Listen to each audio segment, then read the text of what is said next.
Assalamualaikum warahmatullahi wabarakatuh. Jumpa lagi teman.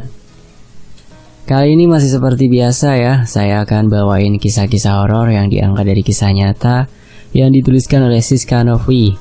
Dan beliau menuliskannya berdasarkan cerita dari narasumber yang bersangkutan. Tapi sebelum kita masuk ke kisahnya, mari kita berdoa dulu ya.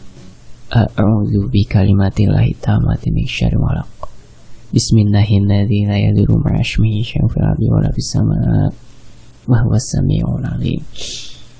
Allahumma shalli ala sayyidina Muhammad sallallahu alaihi wasallam. Ini dia selengkapnya.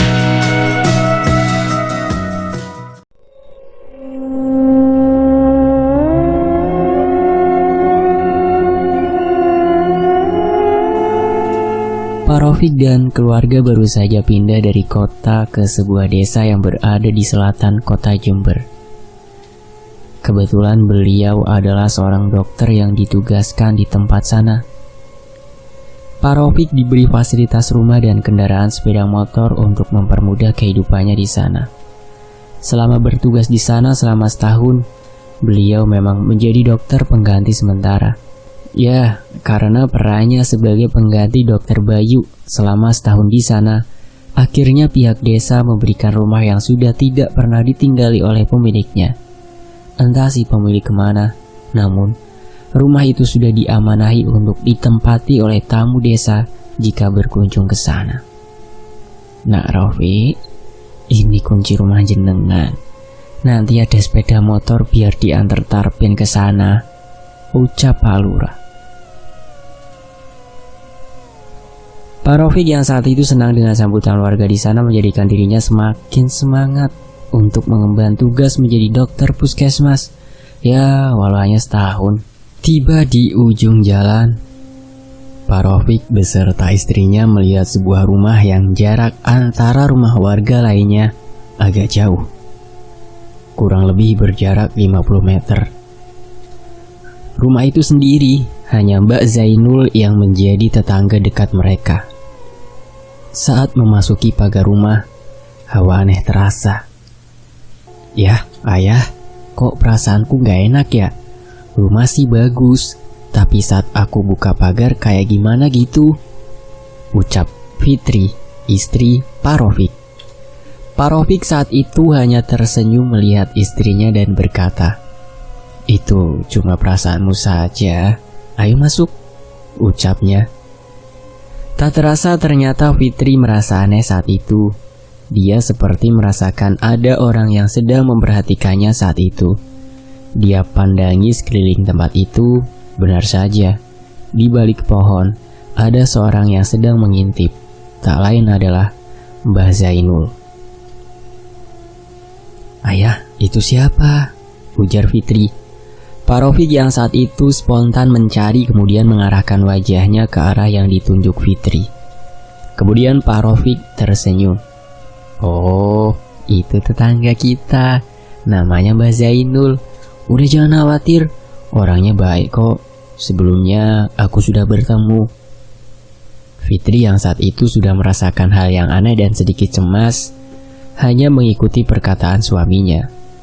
Fitri merasakan ketika melihat rumah itu seperti melihat pendoso, salah satu tempat untuk menaruh keranda mayat di kuburan. Rumah itu seperti angker saja baginya. "Besok kita mulai menata ruang dan membersihkan rumah ini ya. Karena kemarin kamar di atas sudah aku rapikan dan dibersihkan. Kita bisa tidur di sana," kata Pak Rafiq. Fitri saat itu hanya mengikuti arahan suaminya dan sedikit sekali mengeluarkan kata-kata. Keesokan harinya, Pak Rafiq berangkat ke puskesmas. Hanyalah Fitri sendiri di sana. Dia memulai aktivitas untuk membersihkan ruang bawah dan halaman. Namun, ketika dia membersihkan halaman, tiba-tiba Mbak Zainul menghampirinya. "Duk, sedang bersih-bersih ya? Mampir ke rumah. Kebetulan saya tinggal dengan cucuku. Dia sudah mau lulus SMK sebentar lagi," ucap Mbak Zainul. Fitri yang saat itu ragu-ragu akhirnya memberanikan diri untuk menghampirinya. "Nggih Mbah, "Kenalkan, saya Fitri, istrinya Pak Rafiq," ucapnya dengan tersenyum. Fitri memang bukan orang yang gampang dekat dengan orang. Sifatnya yang pendiam dan susah ditebak menjadikan dirinya agak dijauhi oleh orang-orang yang mengenalnya. Usai perbincangan itu, Fitri mendengar suara benda berjatuhan di dapurnya. Mbak Zainul yang saat itu terkejut hanya terdiam dan memperhatikan lurus ke arah jendela dapur.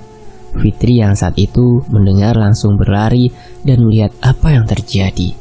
Dia melihat peralatan di dapurnya sudah bergeletakan di tanah dan ada juga yang pecah. Memang sedikit aneh. Apa yang terjadi sungguhlah di luar akal pikiran Fitri saat itu. Mbak Zainul mengikuti Fitri masuk ke dalam rumah dan mendapati dapur sudah porak-poranda. "Gusti, aduh nomolo, tekakno slamet," ucap Mbak Zainul dengan meninggalkan Fitri sendiri yang bingung dengan apa yang terjadi. Waktu berlalu, Fitri melupakan apa yang terjadi saat itu. Ia memilih tidak menceritakan kepada Pak Rafiq, suaminya. Ya, karena melihat kondisi suami yang sangat letih dan tidak memungkinkan untuk menceritakan kejadian di luar logika. Pak Rafiq bukanlah tipe orang yang percaya pada gaib. Namun, setelah kejadian itu, hal serupa juga sering terjadi ketika waktu akan memasuki ba'da maghrib dan hampir subuh. Prang! Suara benda jatuh dari dapur. Fitri yang saat itu terkejut langsung bangun dari tempat tidurnya. Pak Rafiq yang saat itu terkejut langsung bangun dari tempat tidurnya. Pak Rafiq yang saat itu tidur pulas, ia tinggalkan. Fitri dengan pelan-pelan turun ke bawah. Dia perhatikan setiap sudut rumah itu. Aneh. Mengapa seperti bukan rumahnya saat itu? Seperti asing baginya saat turun ke bawah. Dia mencoba menghidupkan lampu, namun lampu dengan sendirinya tidak ada satupun yang bisa menyala. Untung saja ada senter yang memang digantung pada tembok tangga. Ya, untuk jaga-jaga saat lampu mati atau kondisi darurat. Ia ambil senter itu dan mulai menyorot tiap sudut ruangan. Saat dia menginjak ke lantai ruang bawah, dia merasa aneh karena kakinya sedikit basah. Dia tetap menyoroti setiap sudut ruangan dan bergegas ke arah dapur. Ia khawatir rumahnya dimasuki maling. Tiba di dapur, dia mencoba menyalakan lampu lagi, tapi tetap saja tidak bisa menyala. Lampu senter tiba-tiba konslet. Tak disadari Fitri sesuatu yang berdiri di belakangnya. Akhirnya senter menyala, namun ada sesuatu yang membuat mata Fitri terbelalak. Ketika senter menyorot ke sudut kanan dapur, yang mana terlihat sosok pocongan hanya separuh badan dan bagian badannya lagi tenggelam ke bawah. Dia melihat dapur saat itu berubah menjadi lemah atau tanah. Tangan Fitri sudah gemetaran dan keringat dingin keluar dari tubuhnya. Dia mencoba mengarahkan senter itu ke sudut itu, namun di sana tidak ada apa-apa. Kemudian terdengar suara dari belakangnya, "Pergi!" Saat Fitri menoleh, pocong dengan wajah hancur sedang tertawa kepadanya. Fitri langsung menjerit. Pak Rafiq yang pulas kemudian terbangun dan berlari ke bawah. Dia mendapati istrinya sudah menjerit ketakutan di bawah meja makan. Pak Rafiq segera memeluknya. "Istighfar sayang, istighfar. Sudah gak apa-apa," ucap Pak Rafiq. Kejadian itu kemudian berlalu. Pak Rafiq masih kekeh dengan pendiriannya. Istrinya hanya sedang banyak pikiran sehingga membuat dia halusinasi. Fitri tetap dengan keyakinannya bahwa rumah itu menyimpan sesuatu. Hingga suatu ketika tepat 3 bulan mereka tinggal di sana, hal aneh terjadi lagi. Malam itu, tepat hari Kamis malam Jumat Legi, Pak Rafiq dan Fitri berpapasan dengan Mbah Zainul. Mbah Zainul yang melihat Fitri seketika berkata, "Nanti jangan turun ke bawah sampai pagi hari. Hanya ngasih arahan agar bisa selamat," ucap Mbah Zainul. Malam tiba, Pak Rafiq merasa pundaknya sangat berat sekali. Hal itu beliau rasakan, mungkin penyebabnya hanya pikiran, batinnya. Memang selama ini ada sedikit masalah di puskesmas. Belum lagi di rumah yang hampir setiap hari dengan Fitri selalu berdebat karena hal sepele. "Sayang, buatin teh dong. Tolong ya, jangan manis-manis," ucap Pak Rafiq. Fitri yang saat itu di kamar kemudian mengiyakan perintah suaminya. Dia pergi ke dapur dan membuatkan teh suaminya. Sunyi dan sepi itu yang dia rasakan saat itu. Dia melihat jendela yang mengarah keluar. Fitri terpaku dengan sesuatu yang memperhatikannya dari kejauhan. Dia tidak bisa melihatnya dengan pasti, karena memang saat itu kondisi di luar gelap. Akhirnya dia mengambil senter. Dia sorot senter itu keluar rumah. Ada yang berlari di balik pohon nangka. Fitri agak terkejut, karena dia melihat sesosok yang bertubuh besar dan berbulu lebatlah yang berlari itu. Akhirnya, Fitri bergegas mengambil teh dan hendak membawanya ke atas. Takut keburu dingin. Tiba-tiba, pintu dapur tertutup dengan sendirinya. Fitri terkejut bukan main. Kala pintu tak bisa dibuka dan lampu kemudian mati. Untung saat itu dia memegang senter. Tanpa dia sadari, teh yang dia bawa terjatuh dan pecahan beling mengenai kakinya. Sayang, tolong buka pintu, aku kunci, ucap Fitri sambil mendobrak pintu. Perasaannya sudah tidak enak lagi. Dia mulai menginjak sesuatu yang basah lagi di kakinya. Di sudut dapur dia melihat sesuatu yang akan keluar dari tanah. Entah apa. Dia mulai takut. Ternyata sebuah rambut keluar dari tanah itu. Fitri menjerit ketakutan lantaran dia melihat sosok yang keluar dari tanah itu berambut panjang dan wajahnya penuh dengan darah. Cahayu, Rene, aku njaluk ketemu Siti Ai. Lirik sosok itu dengan mendekati Fitri. Fitri hanya menjerit dan memukul-mukul pintu agar suaminya mendengarnya. Sosok itu menghampiri Fitri dan meraih kakinya. Suwe aku ramangan getih. Kene Cahayu, getih kentalmu gawe obat weku sing wis suwe iki, tegas sosok itu. Kemudian pintu terbuka dan Pak Rafiq melihat Fitri akan ditarik sosok itu ke dalam tanah. Sontak Pak Rafiq langsung menarik Fitri dan mengumandangkan azan. Allahu Akbar, Allahu Akbar. Hal itu dia lakukan agar sosok itu segera hilang dan benar saja. Kumandang azan beliau ucapkan dan sosok itu kepanasan. Sosok itu kepanasan dan berubah bentuk menjadi siluman ular yang berlidah panjang. Kemudian sosok itu masuk lagi ke dalam tanah itu. Suasana kemudian kembali normal.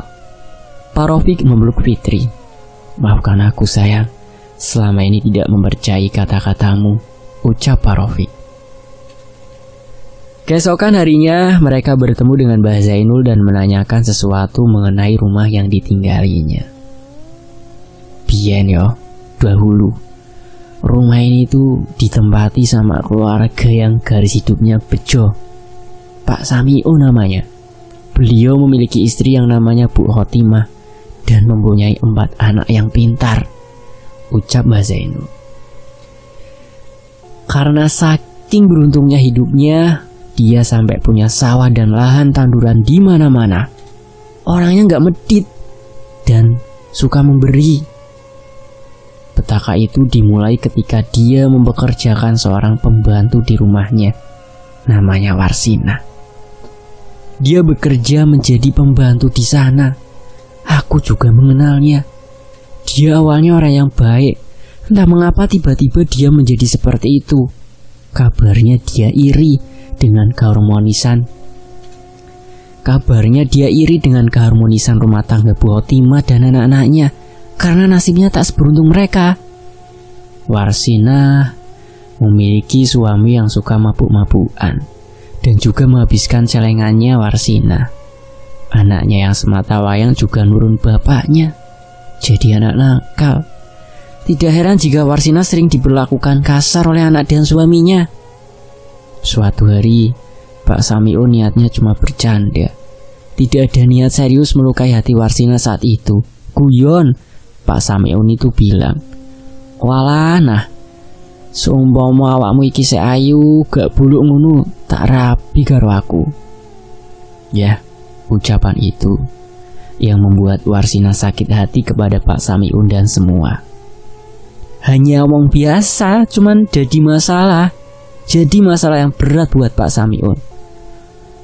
Ya, Warsinah nekat pergi datang ke dukun terkenal di seberang sana. Dia meminta untuk membalaskan dendam kepada Pak Samiun dan keluarga. Akhirnya, dia diberi sebuah buntelan yang isinya lemah kuburan. Jadi lemah itu dipendem di dapur sama Warsinah tanpa sepengetahuan Pak Samiun dan keluarga. Lemah itu pembawa sial untuk tempat tinggal Pak Samiun. Dulu Pak Samiun tiba-tiba usahanya bangkrut dan tanahnya di mana-mana dijual. Tak jarang juga aku mendengar beliau sering bertengkar dengan istrinya. Warsinah setelah melakukan hal itu kemudian berhenti dan memutuskan kerja jadi TKW. Pak Samiun dan keluarga akhirnya pindah ke kota memulai bisnis di sana dan alhamdulillah sekarang mereka bisa mengembalikan lagi apa yang hilang. Rumah itu dipasrahkan ke kelurahan sama Pak Samiun. Dibuat singgah untuk tamu yang berkunjung ke sini. Tapi tak jarang juga mereka melihat hal-hal aneh di sana. Bahkan dulu juga ada yang sampai pergelangan tangannya mau putus dan untungnya cepat ketahuan dan langsung dibawa ke rumah sakit. Dan Simba pun berkata lagi, jadi seperti itu ceritanya.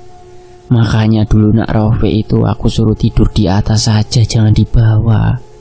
Karena saya khawatir lemah kuburannya dipendam di bawah, buat jaga-jaga saja biar kejadian buruk tidak terjadi. Sejak kejadian itu, Pak Rofe dan Mbak Fitri memutuskan pindah di dekat puskesmas. Mereka tidak bisa tinggal di rumah dinas karena rumah itu dijadikan unit tambahan untuk program pemerintah desa selama setahun. Dan kisah ini selesai. Terima kasih buat Siska Novi. Dan terima kasih banget tentunya buat teman-teman yang udah mau menyimak kisah ini di sini di channel Fakta Sejarah. Saya ucapkan kembali terima kasih sudah mengikuti saya sampai sejauh ini ya teman-teman. Sampai jumpa di kisah lainnya. Saya pamit undur diri. Wassalamualaikum warahmatullahi wabarakatuh. Tetap di Fakta Sejarah.